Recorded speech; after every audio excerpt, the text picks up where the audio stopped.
قمة طموحات المعلم ياكل ريزو. واصلا هو ما كان يعرف ريزو، كان شو يصيح له؟ تاتشينا. يعني اول ما طبينا المطعم قالوا له تريد ريزو، كان قال شنو زرور مال دجاج؟ قلت له ريزو. انت منو؟ قطع تصير من اللحم المقرمش. الموضوع هو هيك يعني. لا حتى زوجي بوزارة النفط ما يقبل يشتري نفسية. وزارة النفط طاقين للكعبة وما يقبل يشتري. وزارة النفط يعطوهم رواتب ويعطوهم بالسنة حوافز 10 مليون اعتقد. يعني طاقين، انتم مفولين يعني. تفقور اعتقد يعني شوف الفقور، كلمة فقور مرات يزعلون مدح علي الفقور الفقير حبيب الله. انا ما اقصد الفقور الفقير اللي ما عنده فلوس، عقلية الفقير. إذا قارين أن الأب الغني والأب الفقير، إذا قارين هذا الكتاب تعرفون أن عقلية الفقير ممكن عندك مليار مليون بس عقليتك فقير. أنت تفكر كفكر فقير مو كفكر غني. ممكن عندك 10,000 دولار أنت تفكيرك غني وبالمستقبل تكون ملياردير. إحنا نحكي على عقليات الفقورة. عنده فلوس بس ما يصرف، عنده فلوس بس ما يعرف وين يصرف، عنده فلوس بس ما يعرف يخطط، عنده فلوس وكلب ابن كلب. هذا القصد. اني بالنفط عينكم والله للنفط والكعبة كنا حاسديكم.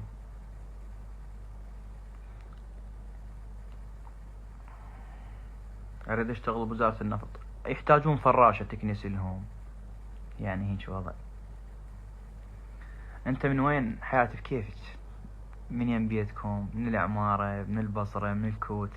اللي حلالك. يعني تقصد فقر العقل، الفقر التجاري والاقتصادي، يعني شلون؟ باستثمار الفلوس. لا شرفك او جماعة النفط العراق كلنا نافسهم، ما حد يعرف شنو اللي دا يصير بداخل الدوائر. ما نافسيهم احنا، بس هي يعني احنا، انا ما اريد احكي بهاي الطبقية، لكن هي ماكو سلم رواتب يعني يساوي طبقات المجتمع والموظفين. يعني ابو النفط هو ما يشتغل اكثر من المعلم، من سابع المستحيلات يشتغل اكثر من المعلم. المعلم يتعب ويتعامل ويا الشخصيات، يعني اطفال، ويلزم ايده ويمسح خشمه ويعلمه يسبح ويعلمه شلون يبول قبل لا ينام ويعلمه شلون ينظف ويعلمه شلون يزين ويعلمه شلون لا يلعب بخشمه، وراتبه تفاليس. هاي مو حسد، انما هي الدولة خلت هاي الحزازية بين الموظفين، رفعت ناس ونزلت ناس. عفونا من هاي السوالف. ليش لحد هسه ما عرفت منو حبيبتك؟ لانه ما عندي حبيبه. من تكون عندي حبيبه راح اوضحها فضيحه يوميا انشرها. وقالت وخليت تلزم لحيتي. ها حبيبي علاش شلونك؟ اقول لها لا حياتي شلونك شو اخبارك؟ بس ليش العين دير بالك كل وحده عليه يعني ب10 دولار. صدق حبيبي؟ والله حبيبي.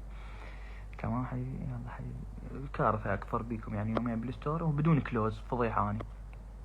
فمن يصير عندي حبيبه يعني تدرون يعني ما قصر. على شنو اليوم؟ سبورتي. انا سبورتي يوميا يعني، بس مرات اطلع لكم منعس مالي خلق هيك اطلع لكم لانه كتبتوا لي علي بث علي بث علي بث، اطلع انكد عليكم وانا على ساعة السوداء اللي قلتوا لي علي بث. علي سويت معكرونه بس حطيت ملح هواي. ذبيها بالزبالة. هلا مريوم شلونك اخبارك؟ المعلم على طبقة المجتمع الغربي لأن تدريس وتعليم. على طبقة بالمجتمع الغربي بالغرب، اما هنا لا، هنا ياكل وحل. اي صحيح، وياك هالشي من الدولة مو من فعلا من الدولة. والله خاله معلم يستلم 2 خالك نغل. ماكو معلم يستلم 2 مليون. تمام؟ لانه هو يستلم 1,700,000. تمام؟ ويتقاعد. هاي الا خالك ماجستير او خالك دكتوراه. اذا خالك فقط بكالوريوس لو يجي دينه. فهذا اما عنده معلمة يقط بيها والله ما عندي الطيني فدوة. او عنده مثلا ناس يتبرعون ويبوق التبرعات. اما هو نقري يعني يوميا يجيب الطلاب يقول له تبرع لي 1000.